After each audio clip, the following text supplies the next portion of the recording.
నువ్వు ఎంత అడ్డం పడ్డా, నువ్వు ఎంత గగ్గోలు పెట్టినా, బిల్లా రంగాలు మమ్మల్ని ఎన్ని శాపనార్థాలు పెట్టినా 15 రోజుల్లో 15,000 కానిస్టేబుల్ పోస్టులు భర్తీ చేసే బాధ్యత,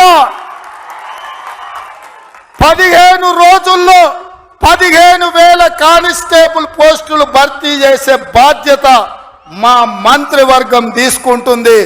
మాది బాధ్యత అని చెప్పి నేను ఈ వేదిక మీద నుంచి మాట ఇస్తున్న మిత్రులారా, ఈరోజు తెలంగాణ సమాజం ఆలోచన చేయండి. ఈ తెలంగాణ రాష్ట్రం ఎవరి చేతిలో భద్రంగా ఉంటుంది? ఈ తెలంగాణ రాష్ట్రం త్యాగాల పునాదుల మీద ఏర్పడ్డ ఈ రాష్ట్రం ఎవరు భద్రంగా కాపలా కాస్తారు? ఎవరు భద్రంగా ఈ రాష్ట్రాన్ని అభివృద్ధి పదం వైపు నడిపిస్తారో మీరు ఆలోచన చేయండి. మేము వచ్చే 60 రోజులు కానే లేదు, 2 నెలలు ఇంకా పూర్తి కాలే. 7 తారీఖు వస్తే 2 నెలలు, 7 తారీఖు ఇంకా 5 రోజులు తక్కువనే ఉంది. అప్పుడే 6 గ్యారెంటీలు అమలు చేయలేదంటాడు సన్నాసుడు. ఆయనతోని శాత కాదు ఎట్లా చేయడంటాడు. పిల్లి శాపనార్థాలకు ఉట్టి దిగుపడుతుందా?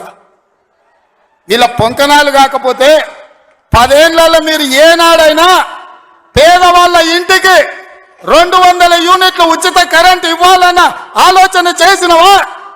పేదవాడు ఆత్మగౌరవంతో బ్రతకాలి అంటే ఇందిరమ్మ ఇండ్లు ఇవ్వాలన్న ఆలోచన ఏనాడైనా చేసినవా?